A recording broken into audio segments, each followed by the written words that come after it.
Not long after the cyclone struck, Zeb Jackson travelled to Hawke's Bay to assist with the cleanup and soon began coordinating volunteers from near and abroad to assist locals with the cleanup of their houses.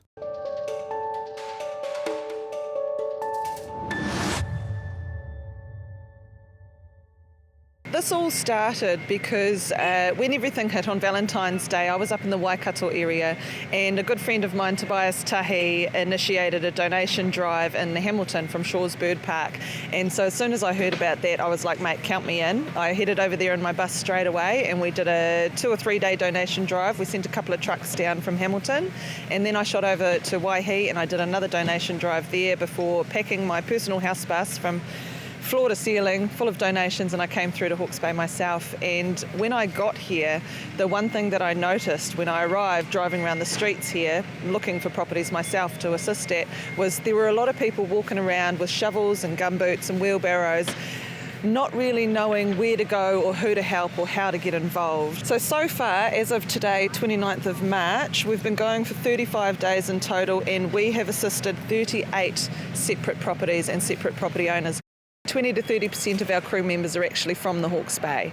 So it's really interesting that these people are just coming from out of town, of the skin of their own backs, and they're coming in to dig in and help. So I'm pretty protective of the donated funds that come into my account. They are not used for any other purpose other than what they've been donated for, which is for machinery hire, fuel use and other miscellaneous crew needs. When I say other miscellaneous crew needs, I mean things like our UHT milk that we use for our tea and coffee station, tea, coffee, sugar, water if we run out of donated bottles of water. We've had to purchase a chili bin, we've purchased some tools, we've purchased a water blaster. Any equipment that we really need, we'll get in there and purchase that.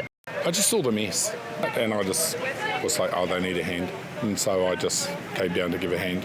Just clearing the page for people and bringing their anxiety levels down, really, and giving them a little bit of, a bit like a messy house. When you clean it, you feel better.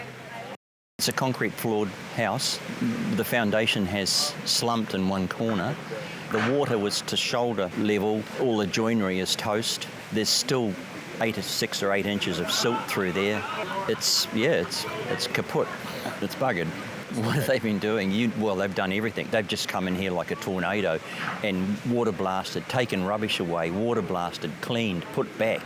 They've done just amazing stuff.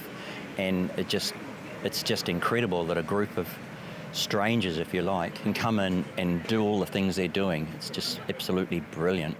So this has been 5 weeks of 7 days a week, hard out mahi, and so I really need to, as you know, I'm sort of wrapping up next week because I need to refocus on my personal finances, and my bus is in a bit of disrepair. I need to work on getting that back up and running. The team is going to continue, yes, so one of our crew members, Martha, who's here from out of town, she has agreed to take on at least the next 4 to 5 weeks of the mahi here in Hawke's Bay, so I'm actively working on handing over the structure that I've put in place here for the crew in Hawke's Bay. People can get in touch through my personal Facebook page. So the page I run is called Zeb Jackson Live. This is separate to our volunteer crew page, but it is where all our footage and stuff goes. I'm the only one who checks the private messages into that page, and I'm pretty good at staying on top of those messages too.